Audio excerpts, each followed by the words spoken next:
Également dans l'actualité, la cérémonie de lancement des activités scientifiques du 60e anniversaire de la Convention d'établissement entre le Sénégal et le Maroc. De belles relations amicales et diplomatiques entre nos deux pays. Louise Bizza. L'initiative de célébrer la convention d'établissement entre la République du Sénégal et le Royaume du Maroc est née de cette volonté de pouvoir vivifier ces liens historiques.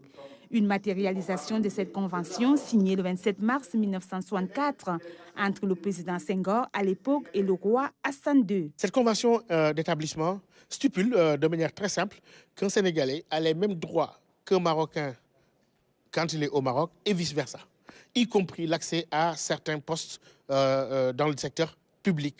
Et donc ça, c'est du jamais vu dans l'histoire de la coopération entre deux pays. Cette convention n'est pas connue du grand public, pourtant son contenu concède des droits exceptionnels avec des avantages certains pour les citoyens des deux nations. En réalité, quand on suit la convention, on se rend compte qu'au Maroc, un Sénégalais a les mêmes droits qu'un Marocain. Et qu'au Sénégal, un Marocain a les mêmes droits qu'un Sénégalais. Donc c'est un égal accès aux emplois publics et privés, un égal accès au marché.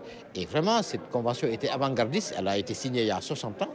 Et bien avant la création de la ZLECAf, les deux pays avaient déjà pris les devants, se faisant précurseurs de l'intégration véritable, loin des promesses illusoires.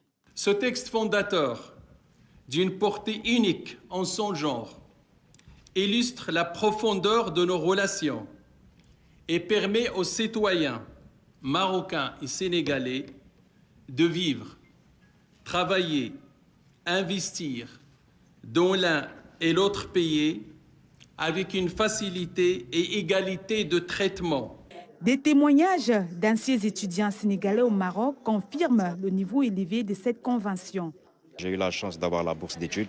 Après donc le bac, la bourse d'études donc, du Sénégal et du Maroc, les deux à la fois. Il y a les opportunités d'un point de vue scientifique, mais après au niveau de l'établissement, on se rend compte que oui, selon la convention d'établissement de 1964, le Sénégalais est considéré comme un Marocain.